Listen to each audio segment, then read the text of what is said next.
भारत में जब कम्युनिस्टों के पक्ष में नारे लगाए जा रहे थे कि हमें चाहिए आजादी, बस्तर मांगे आजादी, तब इस्लामिक अतिवादी समूह उनके साथ बराबरी से खड़े होकर इन नारों में उनका साथ दे रहा था। वहीं जब अफजल हम शर्मिंदा हैं, कश्मीर मांगे आजादी और शाहीन बाग जैसे मामले हुए, तब कम्युनिस्टों ने इस्लामिक समूह के साथ मिलकर इन सभी गतिविधियों को अंजाम दिया। कुल मिलाकर देखा जाए तो यह दिखता है कि भारत के भीतर इस्लामिक समूहों और कम्युनिस्टों के बीच एक गठजोड़ है, जो बाहरी आवरण से तो दिखाई नहीं देता, लेकिन अंदरूनी तौर पर काफी मजबूत है। लेकिन इस्लामिक और कम्युनिस्ट विचारों और विचारकों का यह गठजोड़ भारत के बाहर पूरी तरह दम तोड़ देता है। विशेष रूप से हम देखें तो चीन इसका सबसे बड़ा उदाहरण है, और पूर्वी तुर्किस्तान का जो क्षेत्र जिसे चीन शिनजियांग कहता है, वहां पर जिन गतिविधियों को वह अंजाम देता है, वह उसका सबसे बड़ा एक और उदाहरण दिखाई देता है। दरअसल चीन ने पूर्वी तुर्किस्तान के क्षेत्र में कब्जा कर उसे शिनजियांग नाम दिया है, और वहां के मूल निवासियों को न सिर्फ प्रताड़ित करता है बल्कि उनका नरसंहार भी कर रहा है। दरअसल इस क्षेत्र में रहने वाले लोग मध्य एशियाई क्षेत्र के उइगर मुस्लिम हैं, जो तुर्की से मिली जुली भाषा बोलते हैं। इनकी एक विशाल आबादी पूर्वी तुर्किस्तान अर्थात शिनजियांग क्षेत्र में रहती है, जिनकी संख्या लगभग 1.25 करोड़ के आसपास है। इन मुस्लिमों को प्रताड़ित करने के लिए चीनी कम्युनिस्ट सरकार ने विभिन्न प्रकार की रणनीतियों का इस्तेमाल किया है। हालांकि इन सब के बीच तो हाल ही में चर्चा इस बात की हुई है कि वहां पर कम्युनिस्ट सरकार ने अब इस्लाम के चीनीकरण करने का ऐलान किया है।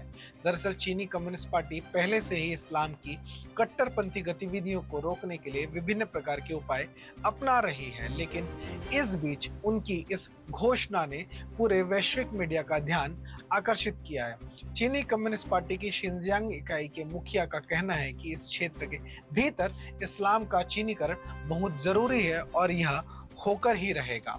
चीनी कम्युनिस्ट पार्टी ने स्पष्ट रूप से यह कहा कि शिनजियांग क्षेत्र में मुस्लिमों के बीच अभी भी कट्टरपंथ और आतंक मौजूद है। चीनी कम्युनिस्ट पार्टी के नेता मा शिंगरुई ने एक मीडिया ब्रीफिंग को संबोधित करते हुए इन सभी बातों को सार्वजनिक रूप से कहा है। दरअसल इससे पूर्व चीनी कम्युनिस्ट पार्टी के जो सुप्रीम लीडर और चीन के जो तानाशाह हैं शी जिनपिंग, उन्होंने भी इस्लाम के चीनीकरण की बात कही थी। हालांकि उन्होंने जिस तरीके से इसको कहा था उसे लेकर उस समय काफी मीडिया में चर्चा हुई थी, लेकिन इसके बाद कोई जानकारी या कोई चीज सामने नहीं आई थी। इस्लाम के चीनीकरण को यदि हमें गौर से समझना हो या हम उसे समझने का प्रयास करें तो उसका अर्थ स्पष्ट रूप से निकलता है कि चीनी कम्युनिस्ट पार्टी इस्लाम को अपने अनुसार व्याख्या करने वाली है, और चीनी कम्युनिस्ट जो सत्ता है उसे वो पूरे इस्लाम को अपने हिसाब से अपने अनुसार डिजाइन करने वाली है।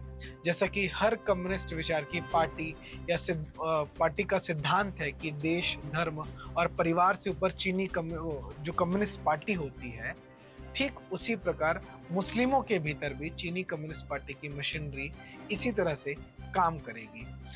चीनी कम्युनिस्ट पार्टी के द्वारा जो उइगर मुस्लिमों के साथ ज्यादतियां किए जाती है, अत्याचार किए जाते हैं, वो किसी से छिपे हुए नहीं है। इसके असंख्य उदाहरण हम देख सकते हैं, चाहे वो इस पूरे क्षेत्र में 16,000 से अधिक मस्जिदों को ढहाना हो या उसे किसी दूसरे प्रारूप में बदल देना हो, या उनकी धार्मिक मान्यताओं पर पाबंदी लगाना हो, या उन उइगर मुस्लिमों को सुअर का मांस खिलाना हो, या उन्हें बंदी बनाकर उनसे जबरन श्रम करवाना हो। चीनी कम्युनिस्ट सरकार इन सभी गतिविधियों में निरंकुशता से लगी हुई है। इस्लाम के चीनीकरण की रणनीति को अब चीनी कम्युनिस्ट सरकार और अधिक दबाव और प्रभाव के साथ आगे लेकर जाएगी, जिससे यह अनुमान लगाया जा सकता है कि आने वाले समय में शिनजियांग क्षेत्र में चीनी कम्युनिस्ट सत्ता द्वारा उइगर मुस्लिमों के साथ और अधिक अत्याचार देखने को मिल सकते हैं। हालांकि यह भी सत्य है कि चीनी कम्युनिस्ट सरकार जिस प्रकार से सूचनाओं के तंत्र पर सेंसर लगाकर बैठी हुई है, उससे कहीं ना कहीं सही जानकारी पूरी तरह से बाहर आना लगभग असंभव सा है। हालांकि भारत के मुस्लिमों को यह जरूर देखना चाहिए, यह जरूर समझना चाहिए कि चीन में कैसे जो कम्युनिस्ट सत्ता है या कम्युनिस्ट शासन है वो मुस्लिमों के साथ अत्याचार करता है, वो जो कम्युनिस्ट सरकार है वो मुस्लिमों को कैसे ट्रीट करती है। क्योंकि भारत में तो कम्युनिस्ट कहीं ना कहीं आंतरिक रूप से एक गठजोड़ करके मुस्लिमों के साथ, इस्लामिक समूह के साथ अलग अलग प्रकार की गतिविधियों को अंजाम देते हैं, लेकिन जहाँ पर कम्युनिस्ट सत्ता होती है वहां पर इस्लाम और मुस्लिमों का क्या हाल होता है, ये जानना भी जरूरी है।